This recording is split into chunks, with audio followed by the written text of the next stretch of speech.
আজকের এই মুভিটা সম্পর্কে কোনো রকম ইন্ট্রো না, জাস্ট কয়েকটা পয়েন্ট বলা যাক। একজন আতঙ্কবাদী যে একটি বোম ব্লাস্টের মাধ্যমে আমেরিকার পুরো একটি শহরকে ধ্বংস করে ফেলতে চায়, কিন্তু তাকেই আবার সিআইএ সদস্যরা নিজেদের জীবন দিয়ে রক্ষা করছে। এমনকি সরকারও চায় না সে কোনোভাবে মারা যাক।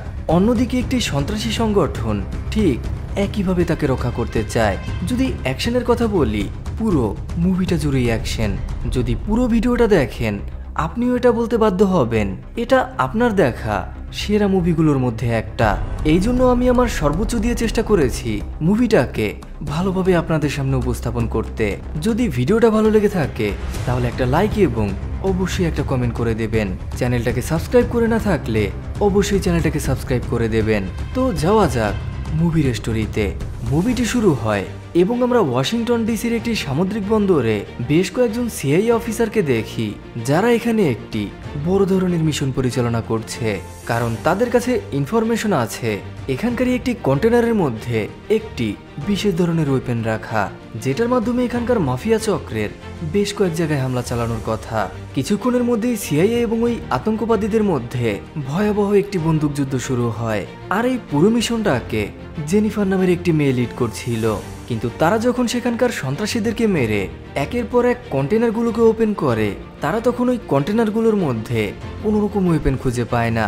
অন্যদিকে আমরা সেখানকার কয়েকজন অফিসারকে দেখি, যারা ওই আতঙ্কবাদীদের মধ্যে একজনকে কোনো রকমে বন্দি বানায় এবং তাকে ওয়েপেনটার বিষয়ে জিজ্ঞাসা করতে থাকে। কিন্তু ওই আতঙ্কবাদী তাকে জানায় এই কন্টেনারগুলোর মধ্যে কোনো রকম ওয়েপেন রাখা নেই। অন্যদিকে আমরা সিআইএর প্রধান মাইককে দেখি, যে একজন আতঙ্কবাদীর স্ত্রী নিশার সাথে কথা বলছে। মাইক তাকে জানায় তোমার স্বামী এখন আমাদের হাতে বন্দি, ওকে কিছুক্ষণের মধ্যেই এয়ারপোর্টে নিয়ে আসা হবে। তাই ও যদি আমাদেরকে সেখানে সবকিছু সত্য সত্য বলে আমরা ওকে ওখানেই ছেড়ে দেব। নিশা তাকে জানায় আমি অবশ্যই ওর সাথে কথা বলবো। কিছুক্ষণ পর আমরা সবাইকে এয়ারপোর্টের মধ্যে দেখি, যেখানে জেনিফার মাইকের সাথে দেখা করতে আসে এবং মাইককে জানায় কিছুক্ষণের মধ্যেই আমিরকে এখানে আনা হবে। এই জন্য এখন থেকে আমাদেরকে সবসময় সাবধানে থাকতে হবে, কারণ ওর উপরে এখানকার বেশ কয়েকজন মাফিয়ার নজর। এই জন্য এখন এখানে যা কিছু ঘটতে পারে। মাইক তখন জেনিফারকে নিশার সাথে থাকার জন্য বলে, কিন্তু জেনিফার তাকে জানায় আমার আপনার সাথে থাকা বেশি জরুরি, কারণ আপনি এখানে সব থেকে বেশি বিপদের মধ্যে থাকবেন। এরপরও মাইক জেনিফারকে নিশার সাথে থাকার জন্যই বলে। এই জন্য তখন জেনিফার নিশার কাছে চলে যায়। অন্যদিকে আমরা একজন নেভি অফিসারকে দেখি, যে আমিরকে সেখানে নিয়ে আসে। এই অফিসারের নাম হচ্ছে জ্যাক হ্যারি। হ্যারি তখন মাইককে জানায় আমরা ওকে অনেক কষ্টে এখানে নিয়ে এসেছি, কারণ আমাদের উপরে বেশ কয়েকজন হামলা চালিয়েছে। নিশা তখন আমিরের সাথে দেখা করার জন্য যায় এবং তাকে বলে তোমাকে আমি বারবার এগুলো করার জন্য নিষেধ করেছিলাম, আর আজ দেখো আমাদের পুরো পরিবারটাই ধ্বংস হয়ে গেল।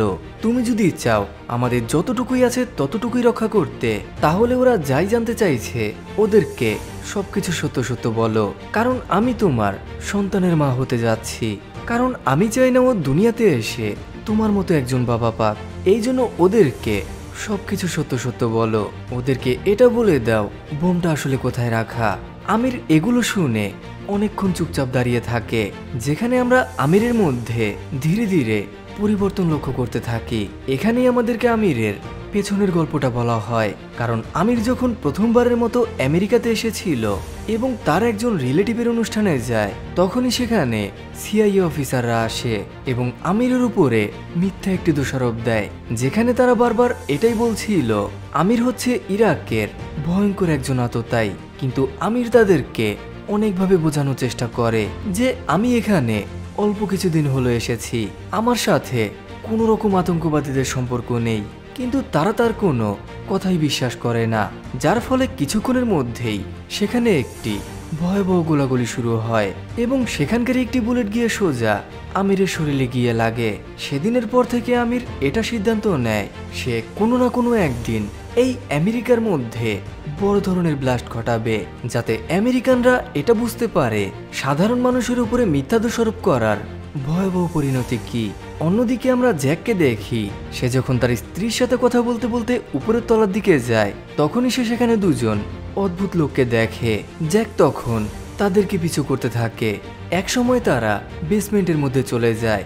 আর এভাবেই জ্যাক এটা বুঝতে পারে আসলে এরা সাধারণ কোনো লোক না, এরা আমিরকে মেরে ফেলতে চায়।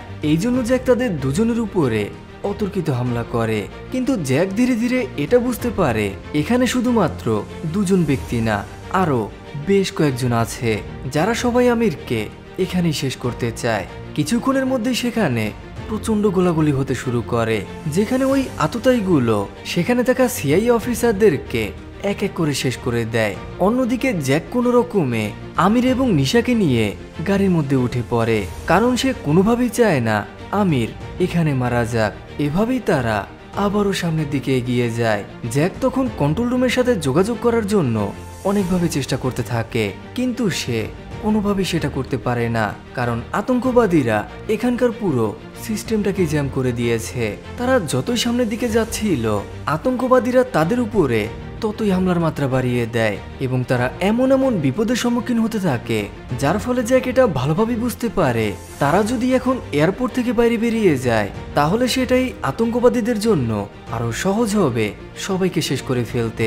এই জন্য তাদের এখন বেঁচে থাকতে হলে এয়ারপোর্টের মধ্যেই থাকতে হবে। জ্যাকরা তখন আবারও এয়ারপোর্টের মধ্যে চলে যায়।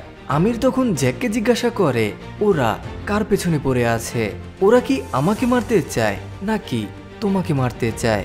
জ্যাক তাকে জানায় ওরা তোমাকে মারতে চায়, তাই আমি এখন তোমাকে যেমনটা বলবো তুমি ঠিক সেইভাবেই কাজ করতে থাকবে, নয়তো আমাদের মধ্যে একজনও বেঁচে থাকতে পারবে না।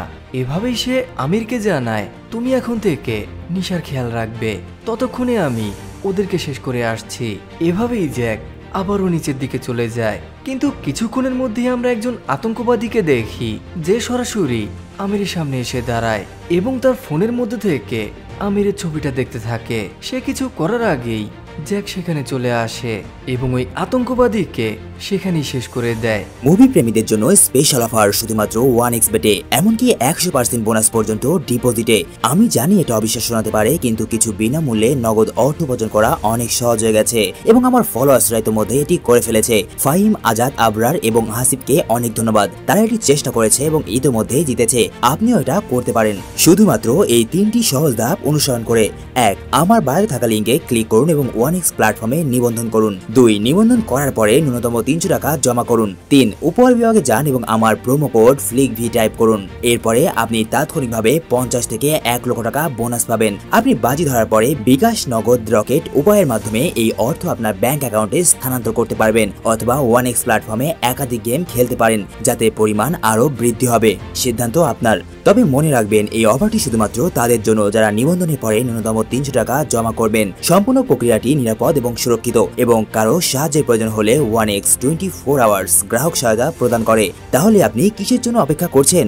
লিঙ্কটি আমার বায়োতে আছে, এখনই ক্লিক করুন, নিবন্ধন করুন, জমা করুন এবং জিততে শুরু করুন। এই অফারটি শুধুমাত্র 2 দিনের জন্য এবং যে কেউ যে কোনো সময় 50 থেকে 1 লক্ষ টাকার পুরস্কার জেতার সম্ভাবনা রয়েছে। আমাকে ডিএম একটা স্ক্রিনশট পাঠান এবং আমি ব্যক্তিগতভাবে আপনাকে অভিনন্দন জানাবো, এমনকি আপনাকে 1500 টাকার ফ্রি বেটও দিতে পারি।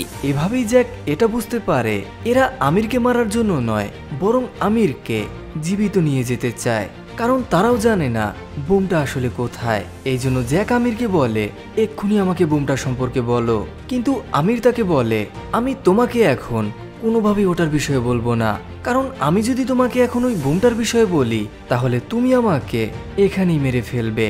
আমি তোমাকে তখনই বোমটার বিষয়ে বলবো যখন তুমি আমাকে নিরাপদে এখান থেকে বাইরে নিয়ে যাবে।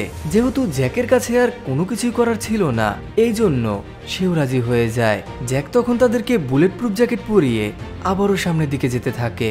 আর এভাবেই আমরা ওই আতঙ্কবাদীদের প্রধান ক্যাপ্টেনকে দেখি, যার নাম হচ্ছে রবার্ট জ্যাকসন। জ্যাকসন তখন তার লোকদেরকে বলে আমাদেরকে এখন যেভাবেই হোক না কেন আজ রাতের মধ্যেই আমিরকে আমাদের কাছে নিয়ে আসতে হবে, কারণ ওই একমাত্র জানে বোমটা আসলে কোথায়। সাথে আমার ওর ভিডিও স্টেটমেন্টের প্রয়োজন, যেখানে ও আমাদেরকে বলবে ওর সাথে ঠিক কি কি হয়েছিল। আর এগুলোর মাধ্যমে আমরা এই পুরো শহরের মধ্যে একটি আতঙ্ক ছড়িয়ে দেব।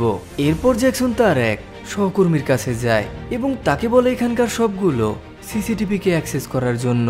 এভাবেই তারা কিছুক্ষণের মধ্যেই জ্যাকদের লোকেশনটাকে খুঁজে পায়, যারা এখন ৫ম ফ্লোরে অবস্থান করছে। জ্যাকসন তখন তার লোকদেরকে সেখানে পাঠায় এবং যেভাবেই হোক না কেন আমিরকে জীবিত উদ্ধার করার জন্য বলে, এবং তাদের সামনে এখন যেই বাধা হয়ে দাঁড়াবে তারা যেন তাকে সেখানেই শেষ করে দেয়। অন্যদিকে আমরা জ্যাককে দেখি যে আমিরকে জানায় আমাদেরকে এখন যেভাবেই হোক না কেন ৭ তলায় যেতে হবে, কারণ সেখানেই আমার টিমের বাকি সদস্যরা অবস্থান করছে। কিন্তু যখনই তারা কিছুটা সামনের দিকে এগোয় তখনই আমরা জ্যাকসনের লোকেদেরকে দেখি যারা তাদের উপরে লাগাতার ফায়ার করতে থাকে, কিন্তু জ্যাক তাদেরকে কোনো রকমে শেষ করে দেয়। এভাবেই তারা এক এক করে ৭ তলায় উঠে আসে। তখন আমরা মাইককে দেখি যে জ্যাকের সাথে দেখা করতে যায় এবং তাকে এটা জিজ্ঞাসা করে, তুমি কি আমাকে এটা বলতে পারবে এরা এখানে কেন এবং এরা কোন গ্রুপের সদস্য? জ্যাক তাকে জানায়, আমি এদের বিষয়ে এখনো কোনো রকম ইনফরমেশন পাইনি, কারণ আমার সামনে যেই আসছিল তাকে আমি সেখানেই শেষ করে দিয়েছি। তবে আমি শুধুমাত্র এতটুকু জানতে পেরেছি এরা যেভাবেই হোক না কেন আমিরকে এখান থেকে জীবিত উদ্ধার করতে চায়। এই জন্য আমাদেরকে এখন সব দিক থেকে প্রস্তুতি নিতে হবে, কারণ ওরা এখানে যে কোনো সময় চলে আসতে পারে। ওদের মধ্যে মৃত্যুর কোনো ভয় নেই, তাই ওরা যতক্ষণ পর্যন্ত জীবিত থাকবে ততক্ষণ পর্যন্তই আমাদেরকে মারার চেষ্টা করবে। অন্যদিকে আমরা নিশাকে দেখি যে জেনিফারের ট্রিটমেন্ট করছে। এখান থেকে আমরা এটা জানতে পারি নিশা প্রফেশনালি একজন ডক্টর। অন্যদিকে জ্যাক আমিরের সাথে কথা বলতে যায় এবং তাকে বারবার বলতে থাকে, তোমার উচিত আমাদেরকে বোমটার বিষয়ে জানানো। তুমি যদি এরকমটা করো তাহলে আমি তোমাকে কথা দিচ্ছি আমি তোমাদেরকে যেভাবেই হোক না কেন এখান থেকে জীবিত উদ্ধার করে নিয়ে যাব। আর অন্যদিকে তুমি যদি আমাদেরকে বোমটার বিষয়ে বলো তাহলে সরকারও তোমার পক্ষে থাকবে এবং তারাও সব দিক থেকে চেষ্টা করবে তোমাকে এখান থেকে জীবিত উদ্ধার করতে, কারণ সরকার কোনোভাবেই চাইবে না তুমি এখানে মারা যাও। এখানে আমাদের সাথে সাথে নিশারও জীবন জড়িত। অন্যদিকে পরবর্তীতে ওরা তোমাকে কোনোভাবেই বাঁচিয়ে রাখবে না, তাই তোমাকে এখন যা কিছু করতে হবে দ্রুত করতে হবে। আমির তখন তাকে বলে, আমি কিছুক্ষণ পর তোমাকে জানাচ্ছি। এরই মধ্যে নিশা আমিরের সাথে দেখা করার জন্য আসে এবং সে আমিরকে বলে, তুমি ওই বোমটা সম্পর্কে সবকিছু এদেরকে বলো, কারণ এখানে আমাদের সাথে সাথে সাধারণ মানুষের জীবনও বিপদে। এরা তো অন্তত আমাদেরকে বাঁচানোর চেষ্টা করছে, কিন্তু তুমি যদি কোনোভাবে ওদের হাতে পড়ে যাও তাহলে ওরা তোমার মুখ থেকে এটা যেভাবেই হোক বের করে নেবে এবং ওরা তোমাকে কোনোভাবে জীবিত বাঁচিয়ে রাখবে না। তাই তোমার উচিত এদেরকে সবকিছু খুলে বলা।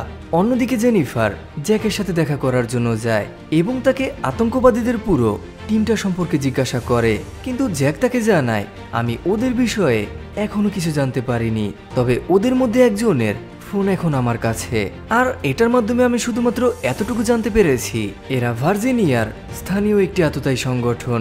তবে এদের এখানে কি উদ্দেশ্য এবং কেন তারা এগুলোকে করছে সেসব বিষয়ে আমার কোনো রকম আইডিয়া নেই। অন্যদিকে আমরা মাইককে দেখি যে আমিরকে একটি মেয়ের ভয়েস শুনতে বলে। এরপর সে তাকে এটা জিজ্ঞাসা করে, তুমি কি এই মেয়েটা সম্পর্কে কিছু জানো কিনা? তখন আমির তাকে জানায়, এই হচ্ছে সেই মেয়ে যে আমাকে এই পুরো প্ল্যানটাকে তৈরি করতে বলেছে, এমনকি বোমাটার বিষয়টাও। মাইক তখন সরাসরি জেনিফারের দিকে বন্দুক তাক করে এবং সবাইকে জানায় এটা জেনিফারের ভয়েস। এটা শুনে সেখানকার প্রত্যেকটা লোক অবাক হয়ে যায়, এমনকি আমির পর্যন্ত, কারণ সে বুঝতেই পারেনি তার এই পুরো প্ল্যানটার মধ্যে কোনো এক সিআইএ অফিসারও জড়িত। কিন্তু জেনিফার তাকে জানায়, আপনি একদমই ভুল কাজ করছেন। পৃথিবীতে এমনও অসংখ্য লোক আছে যাদের হুবহু একই রকমের কণ্ঠস্বর। এভাবেই সে নিজেকে নির্দোষ প্রমাণ করার জন্য নানাভাবে চেষ্টা করতে থাকে, কিন্তু মাইক তাকে কোনোভাবেই বিশ্বাস করতে পারছে না। তখনই আমরা জ্যাকসনের লোকেদেরকে দেখি যারা তাদের উপরে অতর্কিত হামলা চালায়, ফলে যে যেভাবে পারছিল নিজেকে রক্ষা করতে থাকে। আর এই সুযোগটাতে নিশা এবং আমির সেখান থেকে পালানোর চেষ্টা করে, কিন্তু জ্যাকসনের লোকেরা তাকে বন্দি বানায়। নিশা তখন কোনো রকমে সেখান থেকে পালায়। তারা যখন তাকে নিয়ে যেতে থাকে তখনই জ্যাকসন সেখানে আসে এবং এক এক করে সবাইকে শেষ করতে থাকে। কিন্তু তখনই আমরা জ্যাকসনের একজন দক্ষ ফাইটারকে দেখি যে তখন জ্যাকের উপরে হামলা করে। যেহেতু জ্যাক আগে থেকেই অনেকটা আহত, অন্যদিকে ডেনভার অনেক দক্ষ একজন ফাইটার। ডেনভার তখন তাকে এক লাথি দিয়ে উপর থেকে নিচের দিকে ফেলে দেয়। আর অন্যদিকে আমরা জেনিফারকে দেখি যে সরাসরি মাইকের মাথার মধ্যে গুলি করে। তার মানে মাইক যেটা সন্দেহ করছিল সেটা একেবারেই অ্যাকুরেট ছিল। আর এই সবকিছুর পেছনে জেনিফারই হচ্ছে মাস্টার মাইন্ড। জেনিফার তখন আমিরকে তার সাথে করে নিয়ে যায় এবং ওই বোমটার বিষয়ে জিজ্ঞাসা করতে থাকে। নিশা তাকে যেমনটা বলেছিল জেনিফার তাকে ঠিক সেইভাবেই নির্যাতন করতে থাকে। জেনিফার শুধুমাত্র একবার তাকে বোমটার বিষয়ে জিজ্ঞাসা করে। আমির যখনই তাকে না বলে জেনিফার সরাসরি তার পায়ের মধ্যে গুলি চালায়। আমির তখন যন্ত্রণায় ছটফট করতে থাকে। জেনিফার তখন তাকে আবারও বোমটার বিষয়ে জিজ্ঞাসা করে, কিন্তু আমির তাকে এবারও না করে দেয়। যেহেতু আমির তাকে সহজেই কিছু বলছে না, এই জন্য জেনিফার তার উপরে টর্চারের মাত্রা দ্বিগুণ মাত্রায় বাড়িয়ে দিতে থাকে। কিন্তু এরপরও আমির তাকে কোনো কিছুই বলতে রাজি না। তখন জেনিফার তাকে বলে, আমি এটা ভালো করেই জানি তুমি সহজেই আমাকে কিছু বলবে না, তাহলে এটা কেমন হয়? আমি তোমার চোখের সামনে নিশাকে টর্চার করতে থাকি। জেনিফার তখন তার সকল লোকদেরকে নিশাকে ধরার জন্য পাঠিয়ে দেয়। অন্যদিকে আমরা জ্যাককে দেখি যে এখন আবারও প্রস্তুত এদের সবাইকে শেষ করার জন্য। অন্যদিকে আমরা একজন আততায়ীকে দেখি যে নিশাকে ধরে ফেলে। সে যখন তাকে নিয়ে উপরের দিকে যাচ্ছিল তখনই আমরা জ্যাককে সেখানে দেখি। জ্যাক তাকে সেখানেই শেষ করে দেয় এবং তার ড্রেসটাকে পরে নিশাকে বলে, আমাকে ভরসা করতে পারো, আমি তোমাকে যেভাবেই হোক উদ্ধার করব। এভাবে সে তাকে ঠিক ওইভাবে ধরে নিয়ে যায় যেভাবে আততায়ী তাকে নিয়ে যাচ্ছিল। যেহেতু জ্যাক তাদের মতোই পোশাক পরেছিল এই জন্য সেখানকার কেউ তাকে কোনো রকম বাধা দেয় না। ধীরে ধীরে সে জেনিফারের রুমের মধ্যে আসে। জেনিফার তখন সোজা নিশার দিকে বন্দুক তাক করে এবং আমিরকে বলে, এখন তুমি যদি আমাকে বোমটার বিষয় না বলো তাহলে আমি তোমার চোখের সামনেই নিশাকে এখানে মেরে ফেলবো। যেহেতু আমিরের কাছে আর কোনো দ্বিতীয় পথ ছিল না এই জন্য সে তাদেরকে বোমটার বিষয় বলে দেয়, যেটা কন্টেনার নাম্বার 19-এর মধ্যে রাখা। জেনিফার তখন তার লোকদেরকে বলে, তোমরা জ্যাকসনকে এটা গিয়ে বলো এবং যত দ্রুত সম্ভব বোমটাকে আমার সামনে নিয়ে আসো। কিছুক্ষণ পরে আমরা জেনিফারকে দেখি যে আমিরের মুখে লেগে থাকা রক্তগুলোকে ভালোভাবে পরিষ্কার করে দেয় এবং তার হাতে একটি স্ক্রিপ্ট ধরিয়ে জেনিফার তাকে জানায়, এখানে যেমনটা লেখা তুমি ঠিক সেরকমটাই বলবে। আমির যখন এরকমটা করতে নিষেধ করে দেয় তখন জেনিফার আবারও নিশার দিকে বন্দুক তাক করে। এই জন্য আমির আবারও তার কথা রাজি হয়ে যায়। সে যখন স্ক্রিপ্টটাকে পড়ছিল জেনিফার তখন তার ফোনের মাধ্যমে সবকিছু রেকর্ড করতে থাকে, যেখানে লেখা ছিল, যদি আমেরিকার সরকার আমাকে $500 মিলিয়ন না দেয় তাহলে আমি এই শহরের মধ্যে বড় ধরনের বিস্ফোরণ ঘটাবো। যখনই আমির পুরো স্ক্রিপ্টটাকে শেষ করে জেনিফার তাকে সেখানেই শেষ করে দেয়। কিছুক্ষণের মধ্যেই আমরা জেনিফারের লোকদেরকে দেখি যারা ওই কন্টেনারের মধ্যে থেকে বোমাটাকে বের করে আনে। জেনিফার তখন তার বাকি লোকদেরকে নিশাকে শেষ করার জন্য পাঠায়। যখনই তারা নিশাকে মারার জন্য যায় জ্যাক তাদেরকে এক এক করে শেষ করতে থাকে। কিছুক্ষণ পর আমরা তাকে সন্ত্রাসীদের একটি বাসের মধ্যে দেখি। যেহেতু সে তাদের মতোই ড্রেস পরেছিল এই জন্য কেউ তাকে চিনতে পারে না, কিন্তু ডেন তাকে চিনে ফেলে। তারা জ্যাকের উপরে হামলা করার আগেই জ্যাক তাদের উপরে হামলা করে দেয়। বেশ কিছুক্ষণ মারামারি করার পরে জ্যাক এটা ভালোভাবে বুঝতে পারে সে একা এদের সাথে কোনোভাবেই পেরে উঠবে না।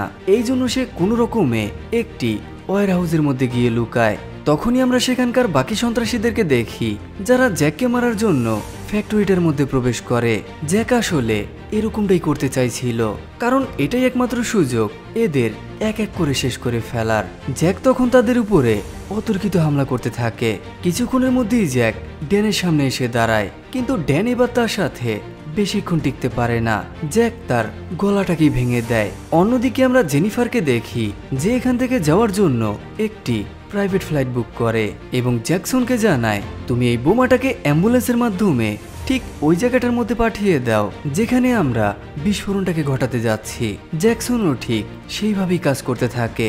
অন্যদিকে জ্যাক সব সময় তাদের উপর নজর রাখতে থাকে।